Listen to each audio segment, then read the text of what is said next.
Hi friends, welcome to my channel. It's me Lalitha creation. మనం మాట్లాడుకోబోయే topic Bhagavad Gita యథాతథము. ఇందులో మొత్తం 18 అధ్యయనాలు ఉన్నాయి. అవి మొదటిది ప్రథమ అధ్యాయము, కురుక్షేత్ర రణరంగమున సైనిక పరిశీలనము. పరస్పర విరోధముతో ఇరుసేనలు యుద్ధముకు సిద్ధపడిరి. యుద్ధములో ప్రాణత్యాగము చేయుటకు సంసిద్ధులైన తన సన్నిహిత బంధువులను, గురువులను, మిత్రులను మహావీరుడైన అర్జునుడు ఇరుసేనలతో చూచెను. కరుణ విషాదములచే ఆవరింపబడిన వాడై అతడు బలమును కోల్పోయి మనస్సు మోహముకు గురై అతడు యుద్ధ నిశ్చయమును త్యజించెను. ద్వితీయ అధ్యాయము, గీతాసారము. శిష్యునిగా అర్జునుడు శ్రీకృష్ణ భగవానుని శరణు వేడగా నిత్యమైన ఆత్మ మరియు అశాశ్వతమైన భౌతిక దేహముల నడుమగల మూల భేదమును వివరిస్తూ ఆ దేవాది దేవుడు అతనికి ఉపదేశమును ఆరంభించును. పునర్జన్మ విధానమును, నిస్వార్థమైన భగవత్సేవ లక్షణమును, ఆత్మదర్శి అయి మహాత్ముని లక్షణములను భగవానుడు విశదీకరించును. తృతీయ అధ్యాయము, కర్మయోగము. ఈ భౌతిక జగత్తులో ప్రతి ఒక్కరును ఏదో ఒక రకమైన కర్మలో నెలకొనవలసిన ఉండును. కానీ అట్టి కర్మలు మానవుడి ఈ జగత్తులో బంధించుటయే లేక దీని నుండి విముక్తిని కలిగించుటయే చేయును. భగవానుడు ప్రీతి కొరకై స్వార్థరహితముగా కర్మ చేయుట ద్వారా మానవుడు కర్మ సిద్ధాంతము నుండి విముక్తిని పొందగలడు మరియు ఆత్మ పరమాత్మలను గూర్చి దివ్య జ్ఞానమును పొందగలుగును. చతుర్థ అధ్యాయము, దివ్య జ్ఞానము. భగవానుడు ఆత్మ మరియు వారిరువురి నడుమగల సంబంధమును తెలుపు దివ్య జ్ఞానము పవిత్రము, ముక్తిదాయకమై ఉండును. అట్టి జ్ఞానము స్వార్థరహితమై భక్తియుక్త కర్మ ఫలితము. శ్రీకృష్ణ భగవానుడు గీత యొక్క అతి పురాతన చరిత్రను మరియు భౌతిక జగత్తులో తన అవతరణ ఉద్దేశములను, ప్రాధాన్యతలను ఆత్మదర్శి అయి ఆధ్యాత్మిక ఆచార్యుని ఆశ్రయించవలసిన అవసరము తెలియజేసెను. పంచమ అధ్యాయము, కర్మయోగము. కృష్ణ చైతన్య సహిత కర్మ. బాహ్యముకు సమాప్త కర్మలను చేస్తున్నప్పటికీ అంతరముగా వాటి ఫలములను త్యజించి బుద్ధిమంతుడు జ్ఞానాగ్ని చేత పవిత్రుడై శాంతిని, వైరాగ్యమును, సహనమును, ఆధ్యాత్మికత దృష్టిని, దివ్యానందములను పొందును. షష్టమ అధ్యాయము, ధ్యాన యోగము. అష్టాంగ యోగ మనస్సును, ఇంద్రియములను నియంత్రించి పరమాత్మునిపై ధ్యానము కేంద్రీకరించును. ఇట్టి అభ్యాసము సమాధిని అనగా భగవానుని సంపూర్ణ జ్ఞానమును కలుగజేయును. సప్తమ అధ్యాయము, భగవద్విజ్ఞానము. శ్రీకృష్ణ భగవానుడే దివ్య సత్య స్వరూపుడు. భౌతికములు మరియు ఆధ్యాత్మికులైన సమస్తమునకు పరమ కారణుడు, పోషకుడు. సుకృతులు భక్తితో అతన్ని శరణు వేడగా దుష్కృతులు తమ మనస్సులను ఇతర పూజ ధ్యేయముల వైపునకు మరలించుదురు. అష్టమ అధ్యాయము, భగవత్ ప్రాప్తి. జీవితాంతము ముఖ్యముగా మరణము సమయంలో భక్తితో శ్రీకృష్ణ భగవాన్ని స్మరించుట ద్వారా మానవుడు భౌతిక జగత్తుకు అతీతమైన భగవానుని దివ్యధామమును పొందగలడు. నవమ అధ్యాయము, పరమగుహ్య జ్ఞానము. శ్రీకృష్ణ భగవానుడు దేవాది దేవుడు మరియు పరమ పూజ్య లక్ష్యమై ఉండెను.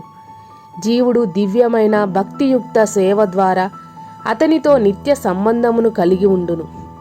శుద్ధ భక్తిని జాగృతి పరుచుకొనుట ద్వారా ఆధ్యాత్మిక జగత్తులో శ్రీకృష్ణ భగవానుడు మానవుడు తిరిగి చేరుకోగలడు. దశమ అధ్యాయము, భగవద్విభూతి. భౌతిక జగత్తులో గాని ఆధ్యాత్మిక జగత్తులో గాని శక్తిపూరితము, సౌందర్యపూరితము, వైభోపేతము లేదా ఉదాత్తమునైనను అద్భుత విషయములన్నీ శ్రీకృష్ణ భగవానుని దివ్య శక్తుల మరియు విభూతి యొక్క పాక్షిక వ్యక్తీకరణములై ఉండును. సర్వకారణములకు పరమ కారణముగా, సమస్తముకు ఆధారముగా మరియు సారముగా శ్రీకృష్ణ భగవానుడే సర్వజీవులకు పరమ పూజ్య లక్ష్యమై ఉండును. ఏకాదశ అధ్యాయము, విశ్వరూపము. శ్రీకృష్ణ భగవానుడు అర్జునునకు దివ్య దృష్టిని ప్రసాదించి తన అనంతమైన విశ్వరూపమును ప్రదర్శించెను. అట్లు నిశ్చయము తన దివ్యత్వమును ప్రకటించెను. తన సర్వ మనోహరమైన దివ్య భుజ రూపమే మూల రూపమని శ్రీకృష్ణుడు వివరించును. కేవలము విశుద్ధ భక్తియుక్త సేవ ద్వారానే మానవుడు అట్టి రూపమును దర్శింపగలడు. ద్వాదశాధ్యము భక్తి యోగము.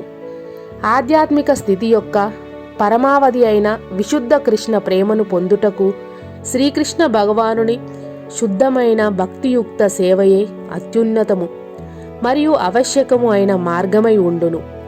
ఈ పరమోత్కృష్ట పథములను అనుసరించేవారు దైవీ గుణములు వృద్ధి చేసుకుందురు. త్రయోదశాధ్యాయము ప్రకృతి పురుషుడు చైతన్యము.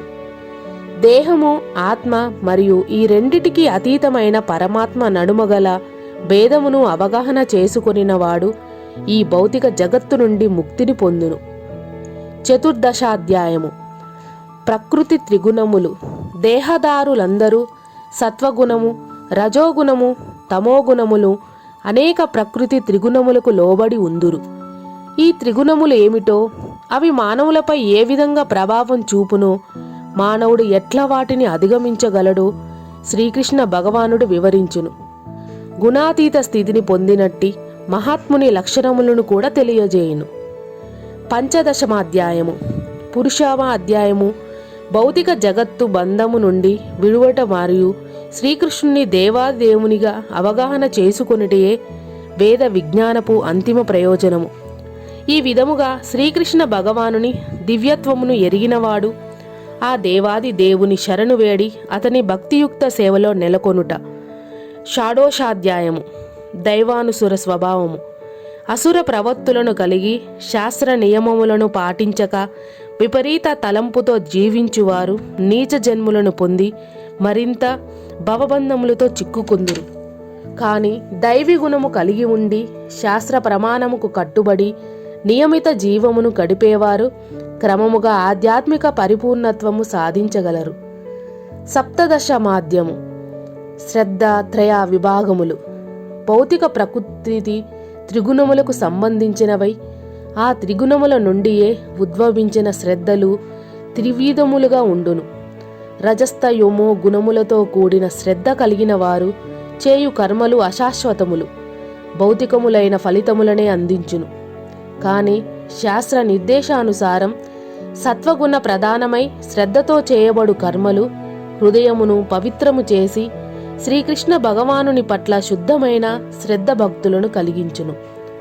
అష్టదశమాధ్యాయము పరిసమాప్తి సన్యాసము యొక్క పరిపూర్ణత్వము. సన్యాసం యొక్క వాస్తవ అర్థమును మానవ చైతన్యము మరియు కర్మలపై ప్రకృతి త్రిగుణములు ప్రభావమును శ్రీకృష్ణ భగవానుడు వివరించెను. బ్రహ్మానుభూతి మరియు భగవద్గీత మహిమలను అతడు వివరించెను. సంపూర్ణముగా నిబంధనారహితముగా శ్రీకృష్ణ భగవానుని శరణు వేడుటయే సర్వోత్తమ ధర్మ మార్గముగా భగవద్గీత యొక్క చరమాసారముగా తెలుపబడెను. అట్టి శరణాగతి మానవుడు సమస్త పాప ఫలితముల నుండి విముక్తి చేసి సంపూర్ణ జ్ఞానము ప్రసాదించి శ్రీకృష్ణ భగవానుని శాశ్వత ఆధ్యాత్మిక ధామమును తిరిగి పొందునట్లుగా చేయగలదు.